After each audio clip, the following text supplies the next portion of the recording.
14 cara jitu evaluasi keuangan biar nggak bokek terus. Selamat datang kembali di channel Langkah Hidup, tempat di mana kita belajar untuk mengubah hidup menjadi lebih baik.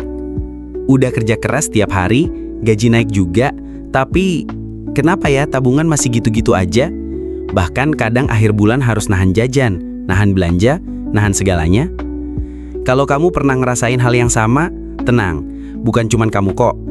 Masalahnya seringkali bukan karena kita kurang penghasilan, tapi karena kita belum ngerti cara ngecek dan ngatur uang dengan benar. Di video ini aku bakal kasih 14 cara sederhana dan praktis untuk evaluasi keuangan pribadi tanpa ribet. Supaya kamu tahu uangmu sebenarnya lari kemana. Dan yang paling penting, gimana caranya bikin keuangan kamu makin sehat dan bertumbuh.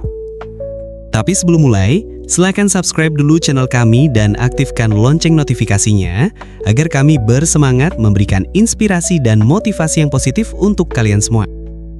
1. Cek arus kas bulanan. Mulai dari yang paling dasar, uang masuk berapa, uang keluar kemana. Simple tapi banyak yang nggak sadar. Coba catat semua pengeluaran, sekecil apapun. Bisa pakai aplikasi, catatan HP, atau Excel. Dari situ kelihatan pengeluaran lebih besar dari pemasukan atau enggak. Kalau ada sisa, dipakai buat apa? 2. Kelompokkan pengeluaran. Bagi pengeluaran ke kategori kebutuhan pokok, cicilan, hiburan, gaya hidup, sosial. Ini penting biar tahu mana yang bisa dipotong. Misalnya langganan streaming 3 platform, tapi yang dipakai cuma 1. Atau jajan online tiap hari, padahal bisa masak sendiri. Ini bukan soal pelit, tapi soal sadar dan bijak. 3. Bandingkan realisasi dengan anggaran. Kalau kamu udah bikin anggaran bulanan, bandingin deh dengan kenyataan. Misalnya anggaran hiburan Rp300.000, tapi realisasinya Rp700.000. Evaluasi. Kenapa bisa meleset? Perlu revisi anggaran? Atau kebiasaan yang dikurangin? 4. Cek rasio utang. Utang bukan musuh, tapi perlu dikendalikan. Idealnya total cicilan maksimal 30% dari penghasilan. Kalau udah lebih dari itu, kamu harus waspada. Apalagi kalau utangnya buat barang konsumtif, kayak gadget atau fashion, bukan untuk hal produktif, kayak usaha atau pendidikan. 5. Pantau tabungan dan investasi. Kamu rutin nabung tiap bulan, bagus, tapi tumbuh nggak? Jangan-jangan tiap minggu ditarik lagi. Begitu juga investasi. Cek, masih sesuai tujuan nggak?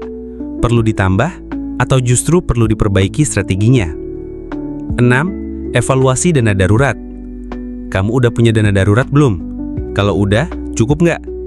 Dana darurat itu penyelamat saat hal tak terduga terjadi.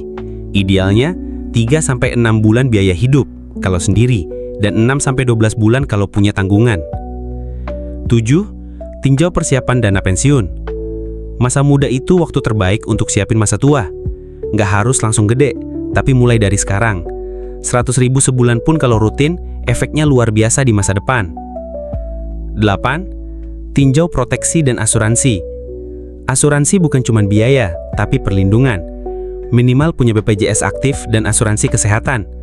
Kalau ada tanggungan, pertimbangkan asuransi jiwa. Ini soal menjaga masa depan kita dan orang-orang yang kita sayangi. 9. Lacak aset bersih. Hitung semua aset kamu, tabungan, properti, kendaraan, dan lain-lain. Kurangi dengan total utang. Itu nilai kekayaan bersih kamu. Pantau tiap 3-6 bulan sekali. Apakah naik, stagnan, atau malah turun? 10. Audit gaya hidup. Gaji naik tapi tabungan nggak nambah. Hati-hati, gaya hidup ikut naik. Nggak salah kalau sesekali memanjakan diri. Tapi jangan sampai tiap kenaikan penghasilan langsung dihabisin buat gaya hidup baru. 11. Tulis jurnal keuangan pribadi. Setiap minggu atau bulan, tulis pengalaman keuangan kamu. Bikin refleksi. Minggu ini boros nggak? Bulan ini nabungnya lebih baik? Dari sini kamu bisa kenal kebiasaan baik dan burukmu sendiri. 12. Gunakan aplikasi keuangan.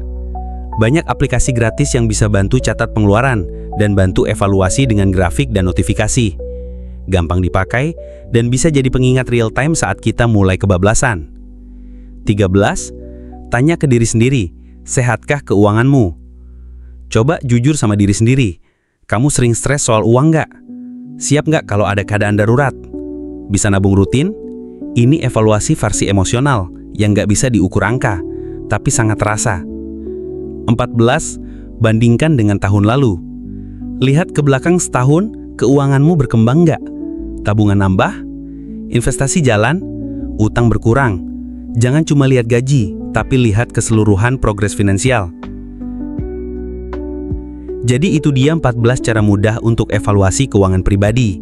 Nggak perlu nunggu jadi orang kaya dulu untuk mulai ngerti kemana arah keuangan kita.